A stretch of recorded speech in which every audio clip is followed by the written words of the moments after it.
सरत्या वर्षाला निरोप देण्यासाठी आणि नवीन वर्षाचं स्वागत करण्यासाठी कोकणात पर्यटक दाखल झालेत। विशेष म्हणजे खवय्ये पर्यटक मासे खरेदीला चांगलीच पसंती देताना पाहायला मिळतात। दापोलीच्या बीचवरती पर्यटनाबरोबरच इथलं हरणे बंदर हे मासळीसाठी प्रसिद्ध आहे।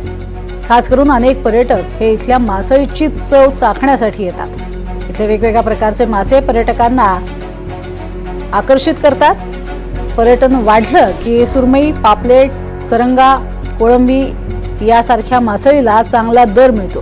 त्यामुळे आर्थिक उलाढाल सुद्धा चांगलीच होते। त्यामुळे सध्या हरणे बंदरातील लिलावात ताजे मासे खरेदीला पर्यटक पसंती देत आहेत। ताजे मासे खरेदी करून मनसोक्त ताव मारण्याचा प्लॅन अनेक पर्यटकांनी आखलेला आहे।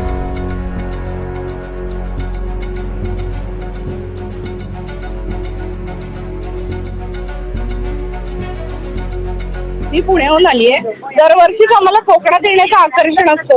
कोकणातलं निसर्ग सौंदर्य शिवाय इथे जो मासे खाण्याचा जो आनंद मिळतो तो आम्हाला तिकडे कमी प्रमाणात मिळतो, म्हणून आम्हाला इकडे यावंसं वाटतं। आणि इथे सांगायचं झालं स्पेशली की आम्ही मुलांना इथला लिलाव दाखवण्यासाठी आलोय आज। आणि दुसरी गोष्ट की मासे खाण्याचा जो आनंद घेता येईल तोही त्यांचा द्विगुणच होईल। त्याच्यानंतर इथे फिरण्यासाठी जो बीच आहे त्या बीचचं काय इतकं खूपच असं छान वाटतं। इतकं निसर्गरम्य वातावरण आहे। आम्ही पुण्यावरनं सगळे आले आहोत, म्हणजे भाऊ बहिणीच आहोत आम्ही सगळे। मी पहिल्यांदा फर्स्ट टाइम म्हणजे आलोय हरणे बंदर याला, आणि पहिल्यांदाच म्हणजे मच्छी मार्केट जे म्हणतात ते ऍक्च्युअल मध्ये बघितलं।